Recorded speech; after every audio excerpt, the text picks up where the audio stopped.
My dear friends of the AJ Analysis channel, Manchester United have signed André Onana as their new goalkeeper. Now, of course, we were talking about Onana a couple of weeks ago now, and we talked about a lot of his strengths and his weaknesses and what he will bring to the team, and we saw that he's a very, very good goalkeeper overall, and certainly a big upgrade on David De Gea. However, it's important to really emphasise the fact that this is so much more than just an upgrade. This is genuinely a transformative signing for Manchester United. It's the most important business that they will do this summer, and it's the most important business that almost any club will do. This is one of the biggest transfers of the window. Today I'm going to tell you why. Now, for the purpose of this video, we will solely be facing on the in-possession side of the game, because for me that is where we're going to see the biggest difference. And the reason we're going to see such a big difference here is because we're going to go from David De Gea, one of the worst ball-playing goalkeepers in the world, to André Onana, probably the best. But we need to talk about why that is such a big thing. So to do that, first of all, we need to look at the current problems for Manchester United. The current problem is that the system looks a little bit like this when Manchester United are trying to build possession from the back. It looks something like this, and the opposition will often be ready to press and apply pressure to the ball. Now, one of the problems you have is that just initially, David De Gea's lack of confidence seems to spread through the team. De Gea not really being confident on the ball, it has an effect, a knock-on effect on every single player in the squad. And the reason De Gea isn't confident on the ball is because he isn't very good. Now, typically, if United were to be pressed in a system which looks something a little bit like this, the easy out ball for the goalkeeper here is to clip a ball over the opposition winger and to the fullback. This is something which teams do, the other way around to Manchester United all the time. United are one of the only teams in the Premier League which can't currently do it, because David De Gea simply isn't capable. So as a result, United don't play the ball up from the back. Another reason is because when they do go short, again, De Gea is so, uninspiring, I guess, on the ball, that the players never go back to him. So that causes another problem, because it kind of takes away one passing option, because De Gea isn't really seen as an option. So the player on the ball has less options of who they can pass to.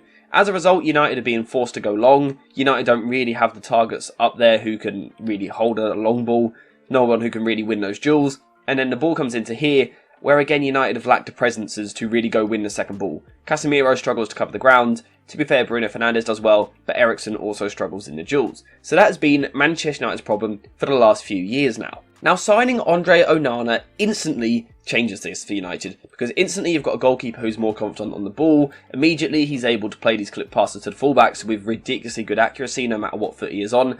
And also, when the centre-backs are trying to play out from the back, Onana is happy to receive the ball, so United have the spare man. And an easy way of trying to figure out whether or not your team has the spare man in build-up is, strangely, to look at the halfway line. Now, if you look at the halfway line, and the opposition has more defenders than you have forwards, as we can see here, the opposition have 4 defenders on the halfway line, United have 3 forwards.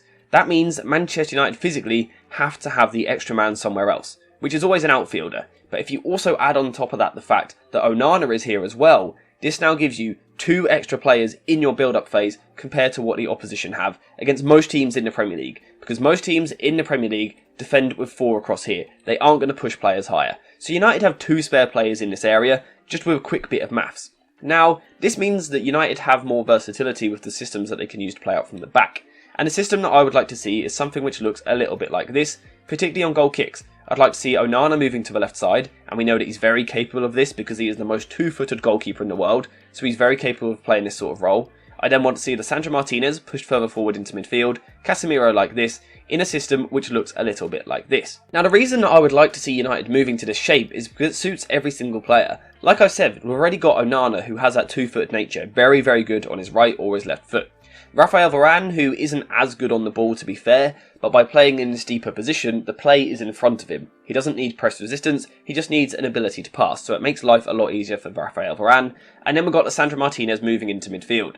Lisandro Martinez, unlike Raphael Varane, is much more happy to kind of receive the ball on the turn, under pressure, much more press resistant. So naturally, it makes sense to push him further forward into this position. Now, in terms of actually the system itself, it just works very well for United because, again, it should allow them to outnumber the opposition and overload the opposition in different areas of the pitch. And there's a few different ways that this could work. For example, if the opposition want to play super high, say, the goalkeeper's taken the ball, goes across, and the opposition want to press high, United will have the spare man somewhere. Again, if we do the maths, they've got 4 players on the halfway line to United's 3, so United have to have the spare player somewhere. Let's say they go high on the press like this. we can see that United instantly have this overload in the middle of the park with Casemiro, Lisandro Martinez, Bruno Fernandes and either Christian Eriksen or Mason Mount, depending on that signing, up against the midfield three. So United instantly have the overload here, so United can play through the press. The other option, of course, also is the spare fullback on the other side. Now, the other option here is that the opposition don't press quite as high and they sit off, but again, United have the overload, because with Rafael Varane, Onana, Lisandro Martinez and Casemiro, they can 4 versus 1 this striker here, which makes it so much more difficult for the opposition to press once again. Now, you might say the wingers can come inside, but that isn't really an option, not with Luke Shaw and Dalot providing the width, and the goalkeeper very capable of finding them, so it does leave them pressing with one striker. Now, the other option for the opposition would be to push 2 of their midfielders higher, like this, onto Lisandro Martinez and onto Casemiro, and use this player here to use his shadow press to apply a 3 versus 4 situation here, which they could win. That is certainly an option. However, with a player like Onana who can pass the ball forward, United now have Eriksen spare, or again it might be Mason Mount, Bruno Fernandes here, either side of just one holding midfielder. So again, Onana, genuinely, as crazy as it might sound, is very capable of playing this ball through the line into this area here, or also into this area here. He's very capable of that. So no matter what, United have the spare man in build-up somewhere, and they have a goalkeeper who in this system is very capable of finding them. Now, the other option also is the fact that he can go long. If the opposition want to maybe move one of their centre-backs out to stop this overload in midfield, you then have the option of the long ball. And something that you might have noticed with recent transfer news is the likes of Højlund, Mason Mount, players like that, are much better on the first ball and also the second ball than the current squad. So not only does it look like this team is being built to be better at playing out from the back, it's also going to be more suited to going long and winning second balls. So instantly, in the first phase, Onana improves this team massively. So United go from giving the ball away every single goal kick, guaranteeing that the other team get the ball, to, 90% of the time, United will keep possession. And that is massive for this team. Now, as a result of this ability to play out from the back, United could quite easily see their average possession this season increase by about 10%. But Onana's work on the ball doesn't stop there, and that is because Onana is one of the only goalkeepers in the world who will also have a massive, massive effect on sustained possession as well. So he's going to help his team out from the press, but he will also help in sustained possession. And again, he is a massive upgrade on David De Gea. But again, we need to look at kind of the problem of De Gea at the moment. Now, importantly, this isn't David De Gea criticism. This is more, De Gea in these situations does kind of what a normal goalkeeper does. Onana doesn't. But it does mean that Onana gives United a different weapon. So currently, United sometimes have the problem of the fact that most teams like to press them in some sort of 4-2-2-2, which looks a little bit like this. You've got wingers who are ready to press fullbacks here, like so. You've got midfielders who are matched up with the Manchester United midfielders, and you've got a front two who are happy to sit very, very narrow and kind of, let's say the ball goes here, one presses the ball, the other sits deeper, and then the ball goes to the other side and they will pounce like this. It's called a piston press. It works very, very well against United at the moment. And with David De Gea playing in goal, he doesn't really affect this play, so United struggle to move the ball forward. However, if you bring Onana into the team, what Onana looks to do in these positions is move a little bit further forward. Now, he's not all the way up here in line with the centre-backs, but he is more in this position. Now, what does this do? Well, it instantly means that the two centre-backs don't have to play as close to each other. So at the moment, they're having to play quite close to each other because there is no player here. They can't leave the team that open. Onana coming into the team means that these two players can step a little bit wider, like so. Now, the effect of that is also that the fullbacks can push a little bit higher, and that forces the opposition's wingers a little bit deeper.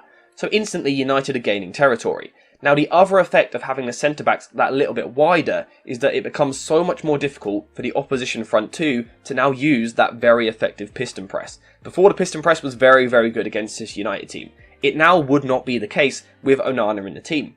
And the reason is this. The centre-backs are further apart, which gives those two midfielders so much more ground to cover. And it's now a 4 versus 2 situation rather than a 3 versus 2. So again, Onana is the spare man. And if you want to apply a piston press in this situation, let's say the ball goes this way, and you look to do this, you're now leaving 2 players free on the other side rather than 1.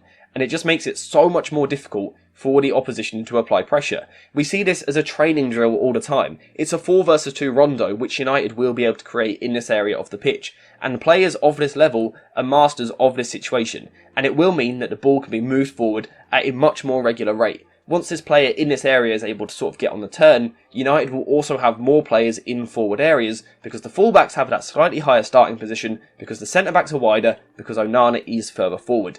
The knock-on effect that Onana will have on his team is genuinely crazy. Now, just quickly before we finish, I do also want to take a quick look at how Onana will also improve this team from a pressing point of view, because that's another area in which he will really transform the team. The two main areas are in possession, but also the way in which the team presses. But again, to kind of see the true impact, we need to look at the current problem. And the current problem is this. David De Gea plays basically far too deep in his areas. However, Manchester United still try and apply a decent amount of pressure to the ball, but whilst not connecting the fullbacks to the press. So it leads to something which looks a little bit like this. The front three will apply pressure to the ball, and sometimes the system is good, sometimes not so good, but that actually isn't too important here. The forwards are doing an okay job. The problem here, though, is that the forwards are pressing, however the centre-backs are defending a little bit deeper. And the reason for that is because David De Gea is deep. If United were to squeeze super high, all it takes is one long ball over the top and the opposition would be in because De Gea is deeper. So therefore, the defensive line plays deeper like this. So you've got a front three which are pressing quite high and a back four which are defending quite deep.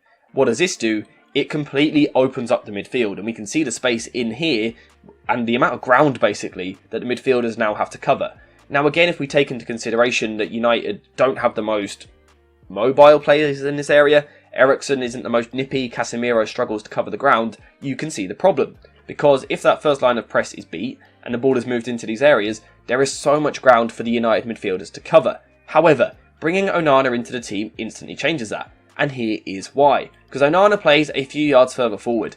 This means that the whole defence plays a few yards further forward, like this. This means that the midfielders can push a few yards further forward, and suddenly the whole play is much more condensed. The whole team becomes connected. Now, if you take this one step further and connect a fullback to the press as well, this again instantly completely transforms the way in which Manchester United will be able to apply pressure to the ball. What's the result of that? They will win the ball back on a more regular basis, and as a result, they will have more possession. It all knits it together. It's all a cycle, and it is all because of Onana moving into the team. Now, of course, don't get me wrong, United need other signings in this side as well. But Onana genuinely completely transforms the way which United play, and they will be a much better team. Now, it's important to remember, he will make mistakes. His play style is high risk, high reward. But importantly, he will bring a net positive to the team. If we look at David De Gea in the past couple of seasons, he has been not bringing any real positive to the side because he's not good on the ball, and he also doesn't help the team press high. But also, he was making mistakes, costing United goals. There was no positive. Onana, however, yes, he will make mistakes, but he also brings a positive to the side because the team will be better at pressing and better on the ball. So still expect mistakes, but remember the net positive from Onana will be massive. And again, he will transform this team. Genuinely he will. And this is the best bit of business that United will do all summer. So yeah, enjoy it basically. Enjoy the thrill of the new play style. It should be a good fun to watch this season. Enjoy Onana, and also, if you enjoy the channel, subscribe before you leave. But apart from that, thank you guys for watching. I hope you have enjoyed it, and as always, I'll see you in the next one.